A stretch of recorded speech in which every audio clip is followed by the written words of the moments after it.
Subscribe to our YouTube channel and press the bell icon to get the latest updates.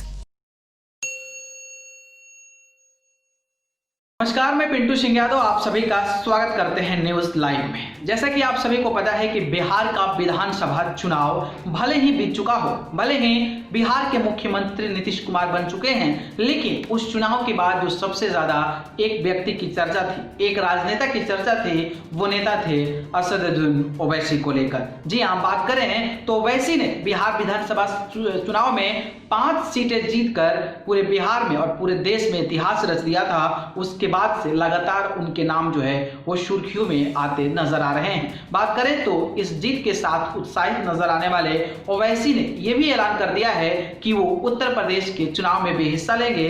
इसके साथ 2021 के शुरुआत में ही यानी कि मई जून के अराउंड में पश्चिम बंगाल का चुनाव होने वाला है, तो वहां पर भी वो जमकर चुनाव लड़ने वाले हैं और उसको लेकर अभी से तैयारियां शुरू कर दिए हैं। बात करें तो पश्चिम बंगाल में मुस्लिम जो बहुमूल्य जो विधानसभा क्षेत्र है वहां पर वो नजरें टिकाए हुए हैं और कोशिश कर रहे हैं कि उस क्षेत्रों में चुनाव लड़कर भारी जो है जीत दर्ज की जाए और वहां पर सरकार में भी एक अहम भूमिका निभाई जाए। इस बयान के बाद लगातार जो है कई सारी बातें हो रही है। ममता बनर्जी ने उन पर आरोप लगाया था कि ओवैसी जो है वो भारतीय जनता पार्टी से पैसा लेकर वो अपना दूसरे का खेल बिगाड़ने के चक्कर में पड़े हुए हैं। तो वहीं ओवैसी का कहना है कि हमारा पॉलिटिकल पार्टी है और हम अपने पॉलिटिकल पार्टी के एजेंडे पर चुनाव लड़ते हैं, वो चाहे बिहार हो, चाहे उत्तर प्रदेश हो, या फिर अगर हम पश्चिम बंगाल से चुनाव लड़ते हैं तो अपने तरीके से अपने पार्टी का जो मेन मैनिफेस्टो है उसी के अनुसार हम चुनाव लड़ेंगे, जिसको लेकर अभी से पश्चिम बंगाल की राजनीति की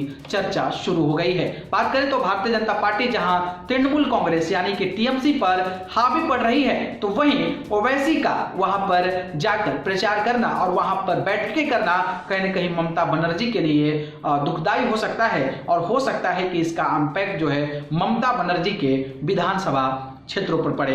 बात करें तो पश्चिम बंगाल की राजनीति से एक बड़ी खबर आ रही है और बड़ी खबर यह है कि अब्बास सिद्दीकी एक बहुत बड़े राजनेता हैं और उनका जो नेतृत्व था वो कहीं न कहीं ममता बनर्जी को सीएम बनाने के तौर पर काफी ज्यादा देखा जा रहा था और ममता बनर्जी के समर्थन में उन्होंने खूब जो है वोट बटोरे थे, खूब सारी सीटें बटोरी थी और अब ऐसा कयास लगाया जा रहा है और एक तस्वीरें सोशल मीडिया पर वायरल हो रही है जिसमें कि वो ओवैसी के साथ मुलाकात कर रहे हैं, जिसके बाद से पश्चिम बंगाल की राजनीति और भी तेज हो गई है। और अगर अब्बास सिद्दीकी ममता बनर्जी को छोड़कर अगर ओवैसी के पार्टी में जाकर नेतृत्व करते हैं तो आने वाले समय में पश्चिम बंगाल की राजनीति और भी ज्यादा दिलचस्प होने वाली है। तो भारतीय जनता पार्टी को तो बल्ले बल्ले ही होगा, लेकिन ममता बनर्जी की जो मुश्किलें हैं वो बढ़ती नजर आ रही है। आज हम बात करेंगे अब्बास सिद्दीकी के बारे में कि आखिरकार क्यों ममता बनर्जी का साथ छोड़ दिया और ओवैसी के साथ आकर मिलने की जो खबरें हैं वो वायरल हो रही है। तो देखते हैं इस खास रिपोर्ट को।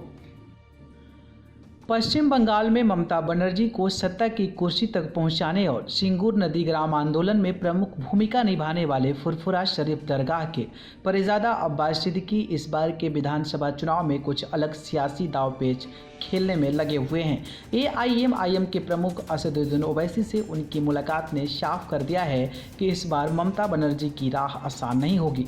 एक और जहां बीजेपी सीधे तौर पर तृणमूल कांग्रेस को टक्कर देती दिखाई दे रही है, वहीं ओवैसी और अब्बास सिद्दीकी का इस तरह एक दूसरे के साथ आना ममता के वोट बैंक पर बड़ी चोट कर सकता है। बता दें कि बंगाल की हुगली जिले में फुरफुरा शरीफ विख्यात दरगाह है। दक्षिण बंगाल में वोट बैंक पर इस दरगाह का विशेष दखल है।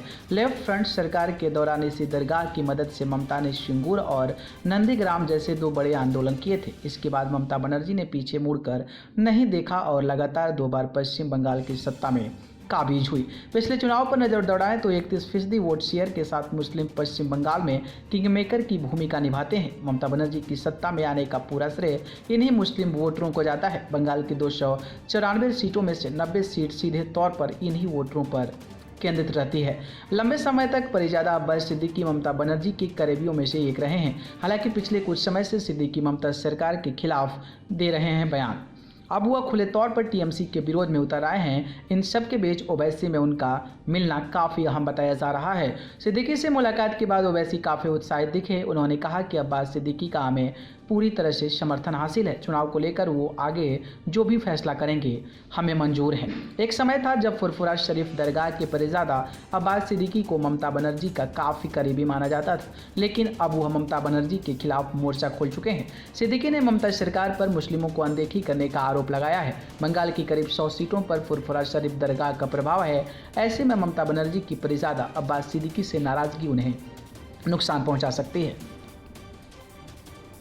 तो दोस्तों, देखा आपने, मुस्लिमों की राजनीति करने वाले और खास करके ममता बनर्जी को सीएम बनाने के तौर पर जाने जाने वाले अब्बास सिद्दीकी जो है वो ओवैसी के साथ नजर आ रहे हैं। और अब देखना दिलचस्प होगा कि जब ओवैसी के साथ आकर पश्चिम बंगाल का चुनाव लड़ते हैं तो उनके नेतृत्व में पश्चिम बंगाल में AIMIM ओवैसी की पार्टी क्या कुछ कमाल कर पाती है, ये देखना बेहद दिलचस्प होने वाला है। बाकी आपकी इनको लेकर क्या राय है, और अगर वो ओवैसी के साथ आते हैं तो ममता बनर्जी का क्या हाल होगा और उनके आने से क्या भारतीय जनता पार्टी को फायदा होगा, कमेंट बॉक्स के जरिए हमें जरूर बताएं। बाकी जानकारी पसंद आई हो तो इसको लाइक कमेंट शेयर कर दीजिए, और चैनल को पसंद करते हैं तो सब्सक्राइब कर जरूर जुड़िए। अगर आप मुझसे जुड़ना चाहते हैं तो आप मुझे फेसबुक, इंस्टा, ट्विटर पर जाकर पिंटू सिंह यादव सर्च कर जरूर जुड़िए, नहीं तो मैं डिस्क्रिप्शन में लिंक दे दूंगा, वहां से जाकर आप मुझे फॉलो कर सकते हैं। आप सभी को बहुत बहुत धन्यवाद। नमस्कार। Subscribe to our YouTube channel and press the bell icon to get the latest updates.